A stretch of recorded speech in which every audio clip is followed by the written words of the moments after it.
Burj আল আরব। Burj আল আরব বিশ্বের সবচেয়ে বড় হোটেল। এটি সংযুক্ত আরব আমিরাতে অবস্থিত। বুর্জ শব্দটার অর্থ স্তম্ভ, আর বুর্জ আল আরবের সম্পূর্ণ অর্থ দাঁড়ায় আরবের স্তম্ভ, আর এর স্থপতি টম রাইট। এই হোটেলের উচ্চতা ৩২১ মিটার। হোটেলটির নির্মাণ শুরু হয় ১৯৯৪ সালে, আর এর কাজ শেষ হয় ১৯৯৯ সালে।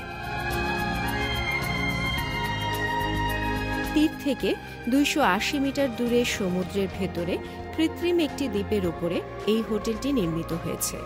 সমুদ্রের মাঝখানে এর ভিত্তি স্থাপন করতে সময় লেগেছে ৩ বছর, কিন্তু পুরো ভবনটি বানাতে সময় লেগেছে ৩ বছরেরও কম। ভবনটি নির্মাণে লেগেছে ৭০,০০০ ঘনমিটারেরও বেশি কংক্রিট এবং ৯,০০০ টন স্টিল।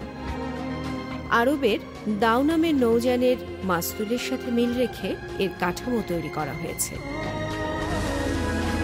স্থানটি ত্রিভুজাকৃতির।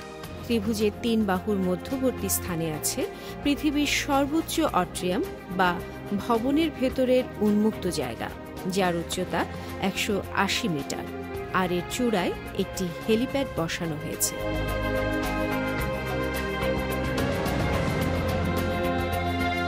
হোটেলটি ৮৭,০০০ স্কোয়ার ফিট ২২ ক্যারেট সোনার পাত দিয়ে মোড়ানো, আর প্রায় ৭২,০০০ স্কোয়ার মিটার ৩০ ধরনের পাথর এবং মার্বেলে ঢাকা। বুর্জ আল আরব উচ্চতায় বিশাল হওয়া সত্ত্বেও এতে মাত্র ২৮টি ফ্লোর আছে। এটি পৃথিবীর অন্যতম ব্যয়বহুল হোটেল।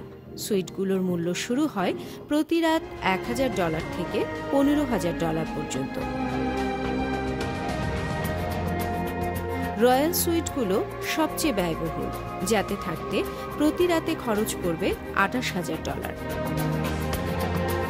হোটেলের একটি রেস্টুরেন্টের নাম আল মুনতাহা। এর অবস্থান পার্সিয়ান গালফের ২০০ মিটার উপরে, যেখান থেকে পুরো দুবাইকে চোখ বুলিয়ে দেখে নেওয়া যায়। আরেকটি রেস্টুরেন্টের নাম আল মাহারা। এটি মূলত একটি বিশাল সমুদ্রের পানির অ্যাকোয়ারিয়াম, যেখানে প্রায় ৩৫,০০০ ঘনফুট পানি আছে।